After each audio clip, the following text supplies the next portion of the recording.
एक शेर मैंने कहा और मुझे लगता है जो मैंने बहुत अच्छा कहा उसमें से ये शेर है, सुनिए। स्वागत है। समंदर पार भी पुरखों की थाती साथ रहती है।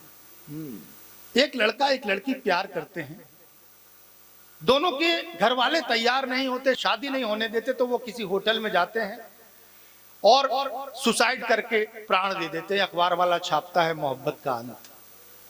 दोस्त, प्यार में मर गए तो काहे बात का प्यार, प्यार तो वो है जो जिंदगी दे, तू मुझे जीने का मौका दे, मैं तुझे जीने का मौका दे। वाह वाह वाह वाह। हमारे यहाँ उदाहरण दिया गया, प्यार करना तो क्षमा परवाने की तरह करना। सब सुनिएगा, प्यार करना तो क्षमा परवाने की तरह करना, प्यार करना तो दीपक पतंगे की तरह करना। हर गाने में यही है, तू क्षमा है मैं हूं परवाना।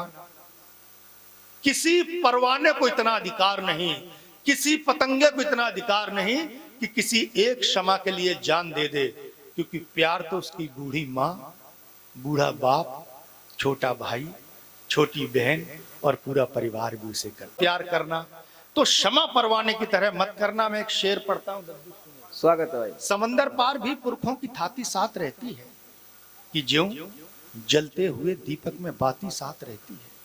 समंदर पार भी पुरखों की थाती साथ रहती है, कि ज्यों जलते हुए दीपक में बाती साथ रहती है। और नई बात कहने की कोशिश की है, सुनिएगा, कि ज्यों जलते हुए दीपक में बाती साथ रहती है। मोहब्बत जब कभी करना तो पौधों की तरह करना, जो गमलों में भी ले जाओ तो माटी साथ रहती है। वाह वाह वाह वाह। जो गमलों में भी ले जाओ, वाह वाह वाह। मोहब्बत जब कभी करना जिंदाबाद भाई, वाह। तो पौधों की तरह करना, जो गमलों में भी ले जाओ तो मिट्टी तो साथ। माटी साथ रहती है। पंक्तियां पढ़ता हूं,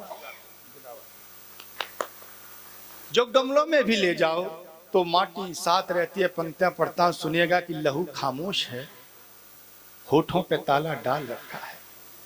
लहू, गंगवार साहब सुनिएगा, लहू खामोश है, होठों पे ताला डाल रखा है, होठों पे ताला डाल रखा है, ये किस साँचे में खुद को आदमी ने ढाल रखा है। वाह।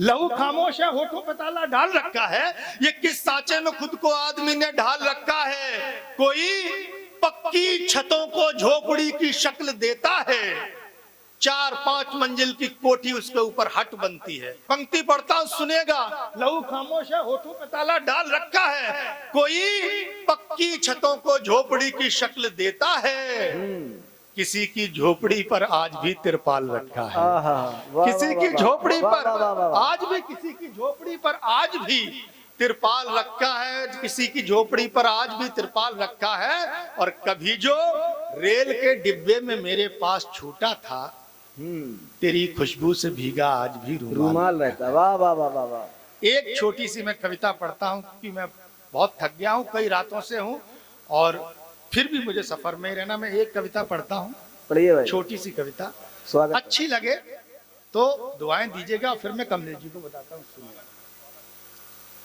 हम सब बड़ी यात्राएं तय करते हैं। हम जब गांव से निकलते हैं सर, छोटे छोटे गांवों से, तो बड़े सपने होते हैं हमारे पास। हम बड़े आदमी बनेंगे, बड़ी गाड़ी लेंगे, ये कमाएंगे, वो कमाएंगे। जब सारी यात्रा तय कर लेते हैं तो हमको एहसास होता है, यार इससे तो वहीं अच्छे थे जहां से चले थे। मैं कविता पढ़ता हूँ, सुनिएगा। एक मन की कविता पढ़ता हूँ। ये कविता काफी पुरानी है, बहुत पुरानी कविता है। लगभग ये 29 जनवरी 2004 को ये कविता मैंने लिखी थी। और उस समय भारत के महामहिम राष्ट्रपति अब्दुल कलाम साहब थे, तो मुझे राष्ट्रपति सम्मान से राष्ट्रपति भवन में सम्मानित किया गया। 1 महीने दिल्ली रखा गया था और नेहरू स्टेडियम में हमारे रुकने की व्यवस्था थी। तो वहां से राष्ट्रपति भवन से बैठकर नेहरू स्टेडियम के आते हुए ये कविता लिखी। हाँ 2-3 मिनट की। जी भाई साहब। जीवन की इस भाग दौड़ में जब थक जाता हूँ, दौलत वैभव की चाहत में जब बिक जाता हूँ, आत्महीनता जब सीने में घर कर जाती है और निराशा की बदली सिर पर मंडराती है, तब मुझको बहलाता है मेरा प्यारा बचपन। वो घर की फूटी दीवारें, वो कच्चा आंगन, गेहूं की लहराती बालें, भंवरों का गुंजन, कजरी चैती और मल्हारे मदमाता सावन। तो सुधियां सुधियां यादें, कजरी चैती और मल्हारे मदमाता सावन। तो सुधियों का मकरंद लुटाकर मन बहलाए हम। और अगली पंक्ति ठक से लगे तो जुड़ना, कि सुधियों का मकरंद लुटाकर मन बहलाए, सुधियों का मकरंद लुटाकर मन बहलाए हम, आओ उस कच्चे घर में फिर दिया जलाएं हम। वाह वाह आओ वाह, आओ उस वाह, वाह, कच्चे वाह। घर में फिर दिया जलाएं। कविता शुरू, आओ उस कच्चे घर में फिर दिया दिया जलाएं। थोड़े दिनों के लिए बचपन के दिन, आओ उस कच्चे घर में फिर दिया जलाएं हम। गुल्ली डंडा और कबड्डी, चोर सिपाही छुआ छुअवल, पिंटू टिंकू दुल्ली काकी, मुखिया जी का मान मनोवल, सारे दिन की तमा चौकड़ी थक कर घर आना, अम्मा का हल्ला सुन करके आंखें भर आना। अरे कैसे कह दूं तब जाने कैसे पढ़ लेते थे, भैया भाभी का आंखों आंखों में बतियाना, वाह। भैया भाभी का आंखों आंखों में बतियाना। और मुझको रोज चिढ़ाती थी और पागल कहती थी, घर से थोड़ी दूरी पर एक राधा रहती थी। रामेंद्र जी लिखते, घर से थोड़ी दूरी पर एक राधा रहती थी, अल्लड़ सी निर्बोध नयन की चंचल चितवन पर। अरे 100 जन्म लुटा दूं उस रधिया के छुटपन पर, वाह, वाह, 100 जन्म लुटा दूं उस रधिया के वाह, वाह, छुटपन पर। वाह, ऐसा लगता है वाह, वो वाह, अब भी पास बुलाती है। सस्पेंस देखना, ऐसा लगता है वो अब भी पास बुलाती है। टेढ़ी पगडंडी जो मेरे घर को जाती है, वो बगिया में आमों की चोरी, कीचड़ गोबर मिट्टी की होरी, अब भी सहज याद आ जाती है हमको, फुलमतिया की नन्ही सी छोरी। तो अपने बचपन के अनुभव हर ओर लुटाएं हम, आओ उस कच्चे घर में फिर दिया जलाएं हम। आओ उस कच्चे घर में। अंतिम पंक्तियां पढ़ता हूं। किसी ने पूछा कि आदमी की उम्र बढ़ जाती है तो क्या होता है, तो ओशो ने बड़ा सुंदर जवाब दिया। उन्होंने कहा, जब आदमी की उम्र बढ़ती है तो आदमी अनुभवी नहीं होता, आदमी कुटिल हो जाता है, चतुर हो जाता है, शातिर हो जाता है, वो रिश्तों को यूज करना सीख जाता है। पंक्तियां सुनना, आओ उस कच्चे घर में फिर दिया जलाएं हम। तुलसी की चौपाई ज्यों गुरु नानक की साखी, इतनी पावन तम लगती थी बहना की राखी। आहा। पहले बहन राखी बांध देती थी, रखा चलते थे बड़े वाले, रखा बनता था हाथ में, 15-15 दिन हम लोग भीगने नहीं देते थे, मेरी बहन ने बांधा है, गांव में गर्व से घूमते थे। आज बहन आती है, कब सावन आता है, कब चला जाता है, कुछ पता ही नहीं चलता। मन की कविता पढ़ता हूं, सुनेगा। आओ उस कच्चे घर में फिर दिया जलाएं हम। तुलसी की चौपाई ज्यों गुरु नानक की साखी, इतनी पावन तम लगती थी बहना की राखी। चाचा चाची ताया ताई प्यार लुटाते थे, हम सब चुन्नू मुन्नू मिलकर शोर मचाते थे।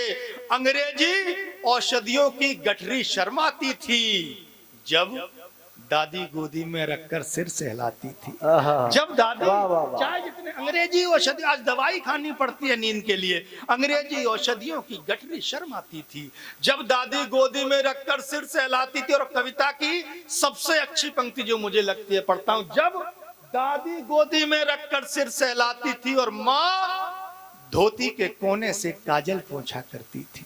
काजल बड़ा हो जाता था, माँ धोती के कोने से काजल पोंछा करती थी, छुटकी गुस्से में अपने सर को नोचा करती थी, हर मुरझाए चेहरे की भाषा सच्ची लगती थी।